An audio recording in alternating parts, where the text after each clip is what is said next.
Hi, I'm here on another beautiful day at Sabino Canyon and on another trail. Today I am going to go on the Esperero Trail. It is a beautiful trail from what I understand. It is also pretty long, out and back. Should be about 16 and a half miles. It's also supposed to be very difficult, so we'll see how it compares to Finger Rock Trail. So it'll be a fun adventure.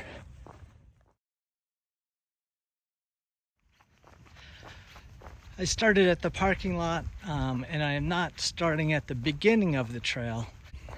I'm taking the Sabino Canyon road to where it intersects a trail. It saves maybe 100 feet of walking. If you're coming up the Sabino Canyon road and you want to avoid the bathrooms at Sabino Canyon, which can be busy, you can come here and use the bathrooms here before you head out. There is no water here, so be sure to get your water at Sabino Canyon Visitor Center area.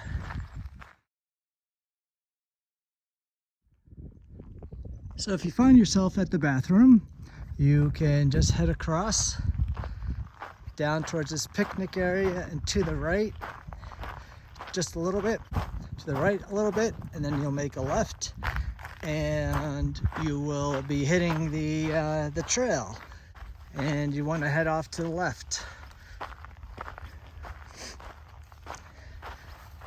Don't get taken in by this wash. The trail is just past the wash, as you can see, and then we head off to the left where we're going to join the Rattlesnake Trail. Almost a Rattlesnake Trail. There's a nice overlook to your right. We're going to continue straight across the valley at the north side of the Tucson Mountains at the Sendero Esperanza Trail. All the salt bushes are pretty much blooming, and so are the fairy dusters. Doesn't seem as though Sabino Canyon has advanced quite as far, though here's a fairy duster. They've done some trail work here, and this is lumber bush that they have trimmed back. You can see the red sap at the top of the cut pieces. That red sap will stain and not come out of any cloth.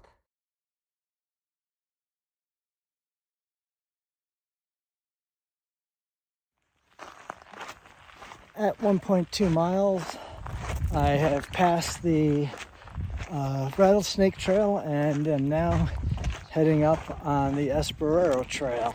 Immediately after the Rattlesnake Junction, I come across this Y and almost took the left side. You can see there's a set of rocks to the left. That means don't go. And there's a canyon on the right, which means that's the way to go.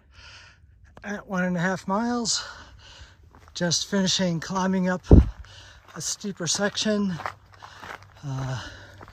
Getting some pretty good elevation.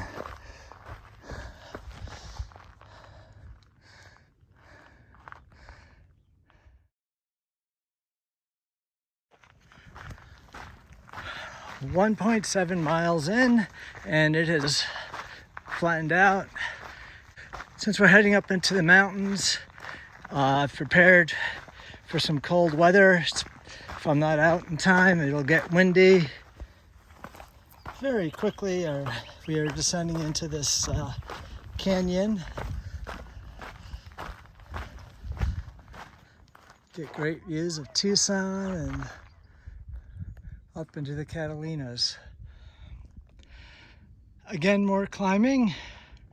You get a great view of this big house perched on the hillside. First we go up, and now we go down. Correction, tiny little bit of down, and then we go pretty much flat.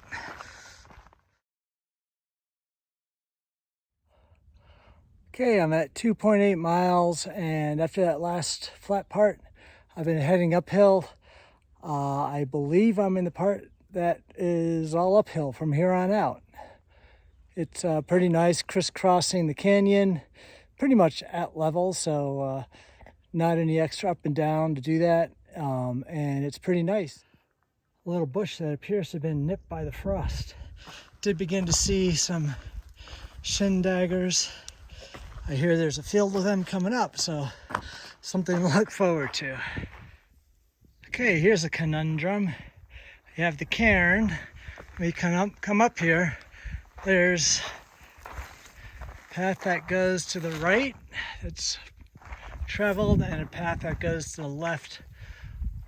I'm going to take the left one. Took a quick scouting trip up the right one, and it is not, it doesn't look as well worn, so I'm going to skip that. That's at mile 3.15 that the trail split. Those that take the right trail by accident, no worries. It has rejoined the main trail, so looks like I'm getting up to some kind of ridge.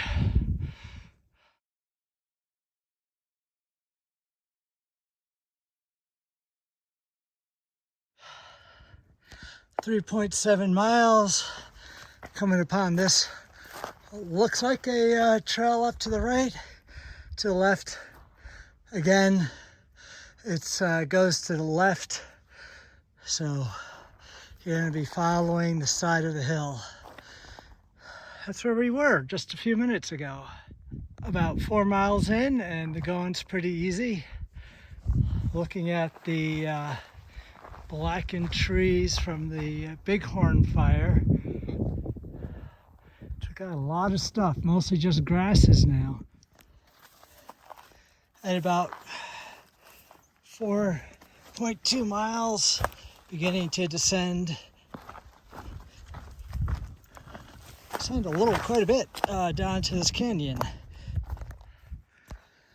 After all that descent, I'm down on the canyon bed, and there is no water, though looks like there had been some recently. And I'm following these cairns pretty much straight across the canyon floor. Check out these little puffballs. They look like eggs sitting on the forest floor.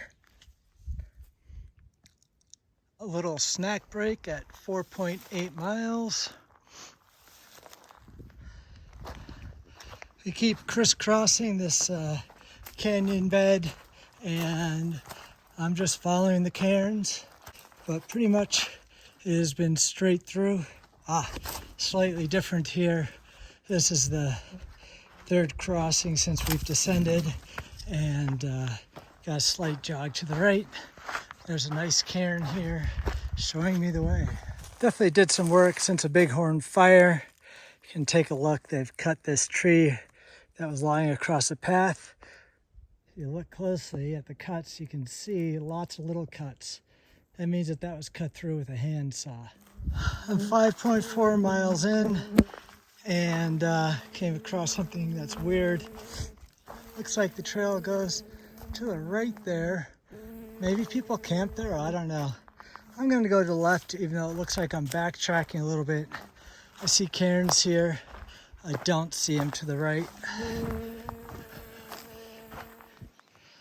Walking through another patch where the fire was, you can see spots of charcoal on the ground. 6 miles in, and we have this little waterfall.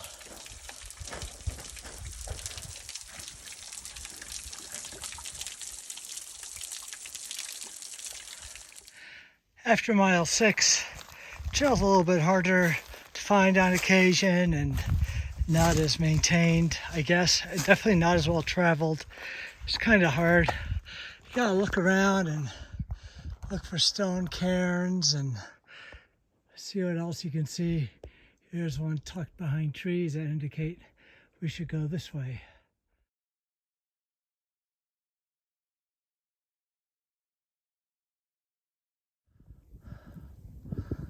Well, I've made it to the saddle. There's still a bit more to go. I don't think I'm going to do that. Running out of time. So just going to scope it out ahead a little bit, and then probably head back because I believe there's a nice steep climb coming. I'm at 8.1 miles and hitting that climb. I'm probably only about 2/10 of a mile from the end, from the intersection, but as always in these situations, I'm out of time, I don't have that much to go, and I haven't been there before. I'm going to turn around and play it safe so I don't get caught out. There's a weather front moving in. Potential of rain, though it's supposed to be later on in the afternoon when I'm back. I hope you've enjoyed this so far. The trail has been pretty good. After the last trail junction at Cathedral Rock, I really had to pick my way through. After the saddle, it's a pretty sketchy trail for a little bit. Well, I'm going to head back. So this will be a 16.2 mile if everything adds up correctly. And if there's something interesting on the way back, I'll record it.